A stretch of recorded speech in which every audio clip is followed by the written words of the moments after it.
अस्सलाम वालेकुम स्टूडेंट्स, कैसे हैं आप। उम्मीद करती हूँ आप खैरियत से होंगे और बहुत ही अच्छे मूड में होंगे, क्योंकि आज हम पढ़ने जा रहे हैं ऑक्सफोर्ड की काउंटडाउन बुक 4। देखें, आप यहाँ से अच्छे से देख सकते हैं, क्लास 4 है, ऑक्सफोर्ड की बुक है काउंटडाउन बुक 4। इसका आज हमने न्यू चैप्टर स्टार्ट करना है जिसका नाम है डेसिमल। तो स्टूडेंट आप देख सकते हैं कि मैंने चैप्टर नंबर 4 डेसिमल्स ओपन कर लिया है और इसका जो पेज नंबर है 82 है।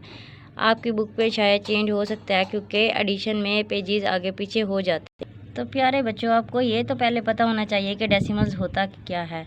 तो आइए हम जान लेते हैं डेसिमल किसको कहते हैं। मैंने यहाँ पर डेफिनेशन लिख कर रखी हुई है। लिखा हुआ है decimal as a fraction whose denominator is 10 और अ पावर ऑफ 10।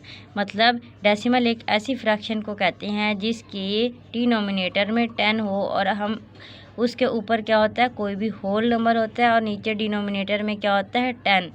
तो हम जब भी किसी भी होल नंबर को 10 के डिनोमिनेटर से डिवाइड करते हैं तो हमारा आंसर आता है डेसिमल में। डेसिमल को हम आम जुबान में क्या कहते हैं, पॉइंट।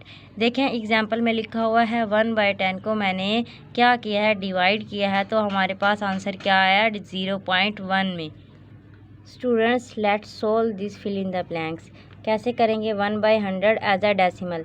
जब भी हमने किसी फ्रैक्शन को डेसिमल में चेंज करना है हम क्या करते हैं, इसको डिवाइड करते हैं। हम डिवाइड कैसे करेंगे, मतलब 1 को हम रखेंगे अंदर और 100 को क्या लिखेंगे, बाहर।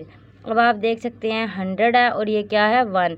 100 के टेबल में 1 नहीं आता तो हम ऊपर क्या लिखेंगे, 0, और नीचे भी 1 के नीचे क्या लिखेंगे, 0। माइनस करेंगे, ये माइनस का मैंने साइन लगाया, 1 में से 0 माइनस करेंगे 1। अब हमने क्या करना है, पॉइंट लगाना है, क्योंकि हमने इसका आंसर किस में लेकर आना है, डेसिमल में। मैंने नीचे भी पॉइंट लगा दिया और मैंने 0 के पास भी पॉइंट लगा दिया। अब हम क्या करेंगे, एक 0 ऐड कर सकते हैं। अब ये वाला जो 0 है ये नीचे आ जाएगा और कहाँ पर आ जाएगा, 1 के साथ। तो अब ये कितना बन गया, 10। जैसा कि आप जानते हैं 100 के टेबल में 10 नहीं आता तो हम ऊपर क्या लिखेंगे, 100 ज़ीरोज़ आर 0। यहाँ पे मैं क्या लिखूँगी, 0। माइनस करेंगे, 10 में से 0 गए, जाहिर सी बात है 10 आता है। अब हम क्या करेंगे, यहाँ पर क्या करेंगे, एक और 0 ऐड करेंगे। ये वाला जो आपका 0 है, ये वाला 0 किधर आ जाएगा, इसके पास। तो यहाँ पर अब ये क्या बन गया, 100। अब वहाँ भी 100 है और यहाँ भी 100 है। 100 कितने ज़ार 100 होते हैं, 100 1 ज़ार 100 होते हैं। तो मैं यहाँ पर 100 लिखूँगी और नीचे क्या आ जाएगा, साइन क्रॉस का, क्योंकि 100 माइनस 100 0। तो अब हमारे पास क्या आंसर आया है, 0.01। तो बेसिकली हम क्या कर सकते हैं, आपकी पहली फिल इन द ब्लैंक्स का क्या आंसर है, 1/100 as a decimal is written as 0.01। Students ये हमारे पास है, अब स्टूडेंट्स ये हमारे पास है B part 0.51 as a fraction is written as 0.51 को हमने कैसे फ्रैक्शन में लिखना है। यहाँ पर मैं लिखती हूँ 0.51। ये 0 पॉइंट के बाद जितने भी नंबर होंगे आपने इनको इकट्ठा नहीं पढ़ना, 51 नहीं पढ़ना, आपने इनको क्या पढ़ना है, 0.51। अब इस पॉइंट को हमने करना है ख़त्म और इसको किस में कन्वर्ट करना है, फ्रैक्शन में। अब मैं यहाँ पर लिख रही हूँ दोबारा से 0.51। अब क्या करेंगे, यहाँ पर हमारा पॉइंट था, पॉइंट की जगह हम लगा देंगे 1। पॉइंट के बाद जितने भी डिजिट होंगे उसकी जगह हम क्या लगा देंगे, 0। तो हमारे पास यहाँ पर क्या आंसर आ जाता है, 51/100। ये हमारा आंसर है जब हमने 0.51 को किस में कन्वर्ट किया, स्टूडेंट्स ये है हमारा सी पार्ट। इसमें लिखा हुआ है कंप्लीट द सीक्वेंस, मतलब कि हमने क्या करनी है, तरतीब को कंप्लीट करना है, मुकम्मल करना है। पहले नंबर पे हमारा लिखा हुआ है 0.1, फिर लिखा हुआ है 0.3, फिर हमारे पास है फिल इन द ब्लैंक्स और फिर लिखा हुआ है 0.7। मतलब ये एक सीक्वेंस है और इसमें फिल इन द ब्लैंक को हमने कंप्लीट करना है। पहले दो नंबर आप देखेंगे 0.1 और 0.3 में एक नंबर का डिफरेंस है, यानी कि 0.2 मिसिंग है।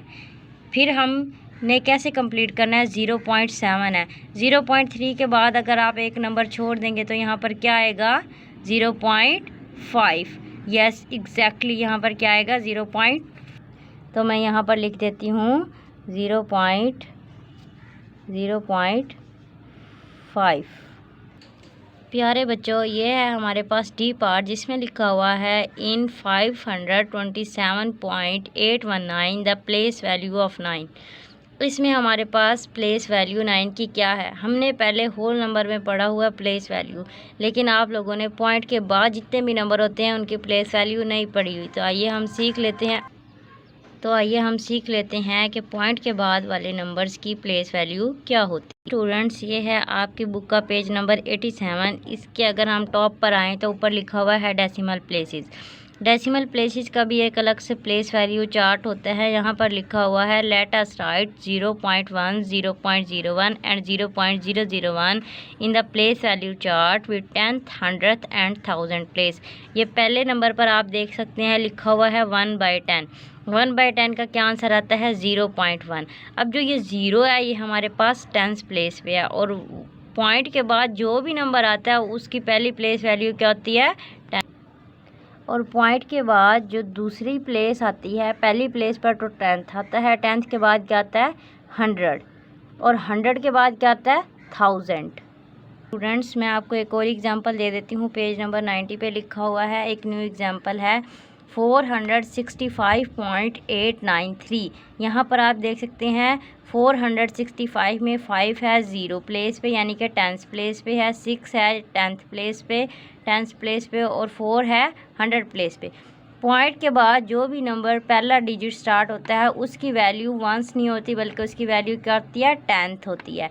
10th के बाद आपके पास वैल्यू प्लेस चार्ट में आती है 100th। 100 के बाद क्या आती है 1000। तो स्टूडेंट्स, आई होप सो आपको समझ में आ गया होगा कि यहाँ पर 9 की प्लेस वैल्यू क्या है। तो आप देख सकते हैं ये क्या लिखा हुआ 527.819। यहाँ पर 7 की प्लेस वैल्यू है 1s, 2 की प्लेस वैल्यू है 10s और 5 की 100। लेकिन हमने क्या पढ़ा था, पॉइंट के बाद जो वैल्यू होती है पहले नंबर वाली उसको हम क्या पढ़ते हैं 10th, 1 की है 100 और 9 की है 1000। तो इसका क्या मतलब है, इसमें 9 की प्लेस वैल्यू क्या है 1000। तो स्टूडेंट्स, मैंने यहाँ पर लिख दिया है कि यहाँ पर फिल इन द ब्लैंक्स में इसकी प्लेस वैल्यू की क्या आएगी 1000। स्टूडेंट्स, जो हमारे पास 9th की प्लेस वैल्यू है उसको हमने 1000 तो है हमारे पास, लेकिन पॉइंट के बाद वाली जो वैल्यू होती है उसको हम थाउजेंड्स पढ़ते हैं। है हमारे पास ई वाला part 0.75 as a fraction is written as, जैसा कि हमने बी पार्ट में पढ़ा था। जो बी पार्ट है उसको भी हमने डेसिमल को फ्रैक्शन में चेंज किया था, इसी तरह हम यहाँ पर भी डेसिमल को फ्रैक्शन में चेंज। तो डेसिमल को फ्रैक्शन में चेंज करने का क्या तरीका है, मैंने लिखा है 0.75, इसके नीचे क्या लगाऊंगी मैं लाइन। आपको पता है पॉइंट की जगह हम क्या लिखते हैं 1, पॉइंट के बाद जितने भी डिजिट हो उसकी जगह हम क्या लगा देते हैं 0। तो देखें यहाँ पे भी हमने 7 के नीचे एक 0 लगा दिया और 5 के नीचे भी एक 0 लगा दिया। जब भी आपने पॉइंट की जगह 1 लगाना है तो ऊपर से हमारा पॉइंट क्या हो जाता है ख़त्म। तो इसका आंसर हमारे पास क्या आएगा 75/100।